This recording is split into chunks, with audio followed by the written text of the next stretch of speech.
All right. This is how I write my book. I'm not kidding. We're going to talk, this is my plan, and we'll see if it's okay with everybody. We're going to talk about the animal itself, the quahaug. We're going to talk about some tools. We're going to talk about the rake, the boat, and then we'll talk about kind of the daily culture, daily life.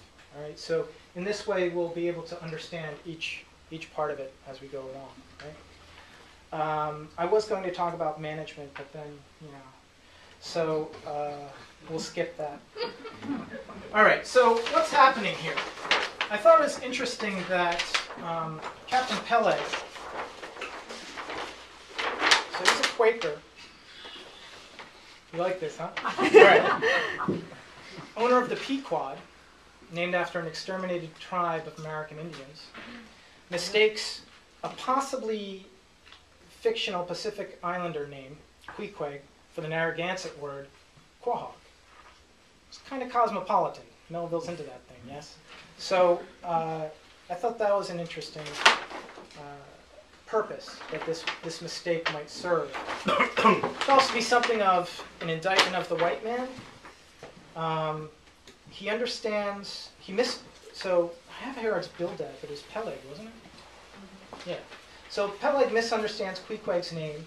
Queequeg understands the contract signing ritual, right? Peleg is the one who's kind of confused. He gets things wrong. But Queequeg, even though he's illiterate in Western ways of writing, he knows just what to do when he's presented with the contract, and he does it with perfect dignity. Mrs. Hussey, the chowder lady, she gets Queequeg's name right, and Melville makes a point of saying how quickly she figures it out, how quickly she's calling him Mr. Queequeg. So, all right, that's interesting. Another thing I thought Melville might be doing here is perhaps reassuring us how to pronounce Queequeg. Right? Now I say that because we're going to go into the controversy about how to pronounce quahog. You see, this is a flow chart. You know what I'm saying? All right. It's also got to do possibly with nicknames, and I'll get to that in a second. But let's try to figure out what kind of a mistake this is. All right? Now this is going to get a little crazy because it's going to seem like I'm going off the rails, but it's all going to come together. All right.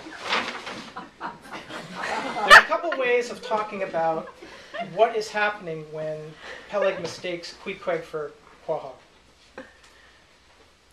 Linguists can call it folk etymology. All right. So folk etymology is when you actually, in the language, really, takes a foreign word or a strange-sounding word and transforms it into a word that sounds like it belongs in the language. So with English, I'm going to give you an example here. The word checkmate. All right? Checkmate seems like a perfectly good compound English word. It's not. Okay? It actually makes no sense. You might think like check has something to do with the checkerboard that chess is played on. It doesn't. What happened is this. It's an Arabic word. Shamat. Not a word. It's actually a sentence. Shamat. King is dead. Right? That was borrowed by French, and it became a checkmate. English borrowed that, but they weren't going to, fool around with any kind of froggy syllables, so they changed that into checkmate. It sounds like English, but it's not. And that's possibly what's going on with Peleg. He's confronting a foreign word, and he's transforming it into a word familiar to him.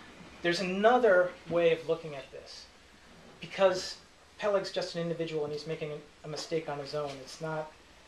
A folk etymology usually has to do with something that's accepted over time.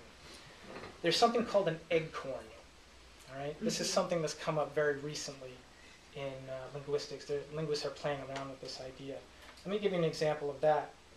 Down the shore, one of the guys with one of the nicknames, he was called Bonsai. All right? Now, when I was a kid, I didn't know Japanese, so I misinterpreted that word to be barn's eye. I thought it was like barn with a cow and an eye, the thing you see with. And that's the word that I made out of bonsai. And as you know, so that kind of thing happens all the time. The name they have for this phenomenon, eggcorn, is one of them. Acorn. People mistake acorn for eggcorn, right?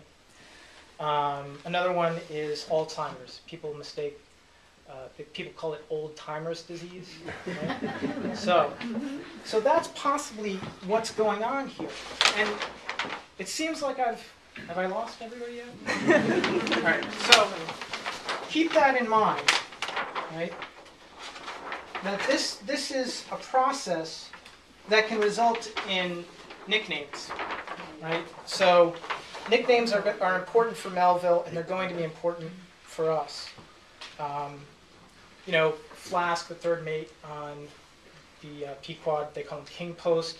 Ahab calls the blacksmith Prometheus rather than Hephaestus. I don't know why, but White Jacket, the book before Moby Dick. It's a nickname. Redburn, right? This is Melville's book about his travels on a merchant marine vessel. Wellington Redburn signs up to sail on the vessel, and he goes down with this beautiful coat with very nice brass buttons, and he's clearly proud of them, so for the rest of the voyage, he's buttons. He's buttons to the crew. And actually, this happened to me, all right?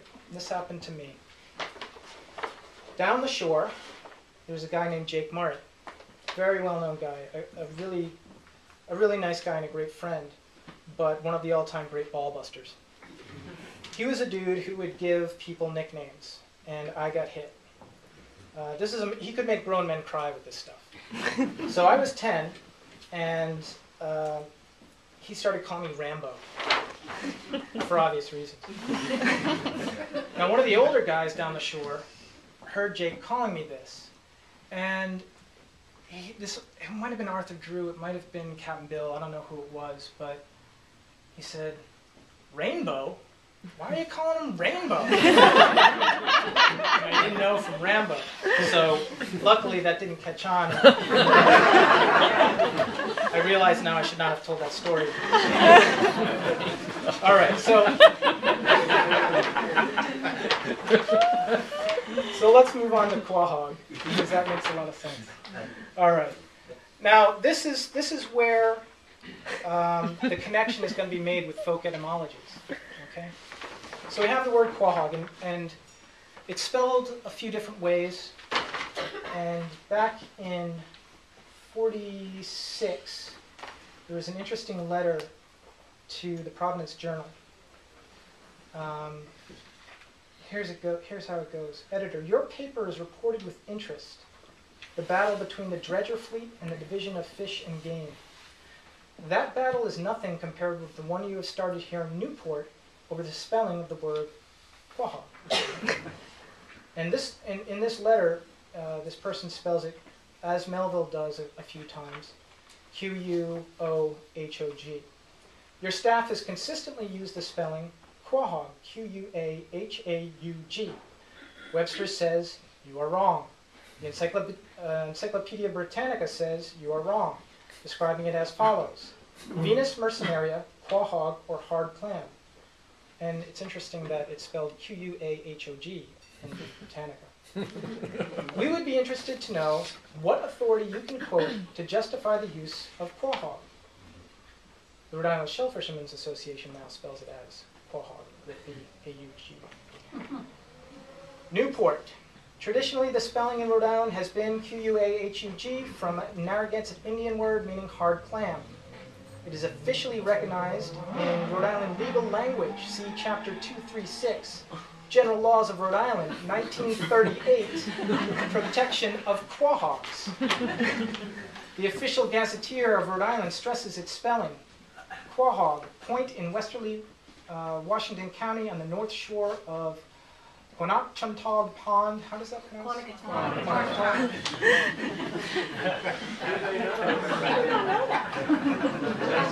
Feel free to jump in. Jump on. a little west of Wheat Point, not Quahog. The same warning is issued. Warning, right? The same warning is issued with reference to Quahog Rock in Narragansett. I don't know what that is. Does anybody know what the hell that is? All right. Because it is traditional in and peculiar to Rhode Island, the journal style book makes an exception to the authority of Webster's and permits use of quahog. Now, what's interesting about this is that that spelling, the A-U-G, is no longer common. The common spelling is H-O-G. There's a linguist who has made reference to this. He's a guy who specializes in these folk etymologies. And he takes up the word quahog, and he says, currently, this word is halfway through folk etymology.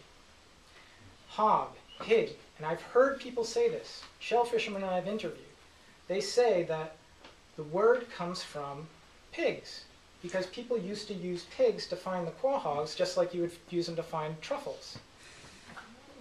It's not true.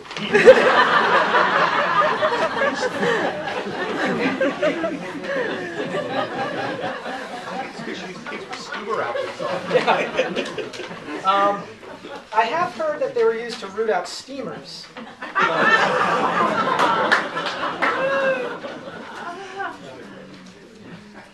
However, there is this quotation from Roger Williams' book, Key to the Algonquin Language. All right. It's the entry for Sickaswag, the soft-shell clam, the steamer. He says, women, well, actually, he talks about how women dig them and make broth and bread with them. It was their salt. Right? It was maybe their favorite shellfish. But here's the interesting quote. The English swine, he's talking about pigs, not...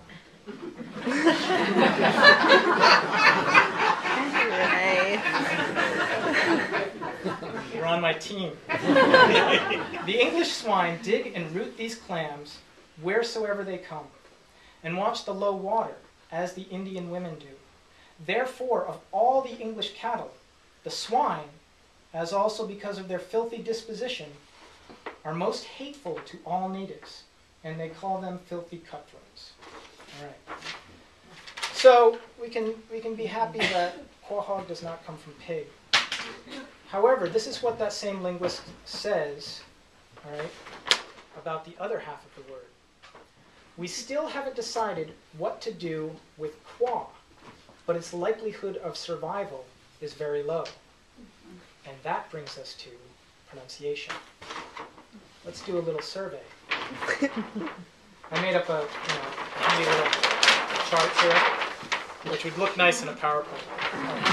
So there are 4 basic pronunciations, and I'm like consonants over here and vowels over here. It's really good stuff. So there's quahog, classic. There's quahog. There's quahog, and there's quahog.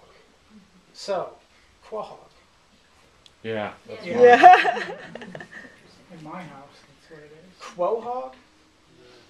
What? I've seen a couple of them. I've seen it. All right. Quahog. How could you see it? You hear it. I've heard it. Jesus Christ, do I have to? All right. Quahog. Oh. So those are the 2 competing pronunciations. But I've also heard somebody say quahog. Yeah. I was going to get to that. You're screwing me up. Jump in. Jump in. Yeah, right. I told you on the most important conversation. Just have all the clammers pronounce it. It's one by one. They do it differently. They do. Yeah. I've So heard quahog from I want to hear them. And it sort of goes...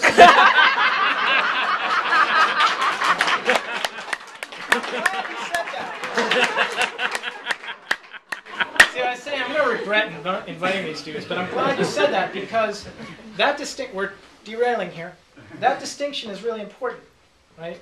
So you go back 70 years in the Providence Journal, and they talk about how quahauggers refuse to admit that the quahog is a clam. They use the two words are exclusive. Okay. Now, as the clam refers to the soft shell, okay, it refers to the steamer. And when you talk to quahauggers, they still, for the most part, make this continue to make this distinction. but it's kind of odd how it works.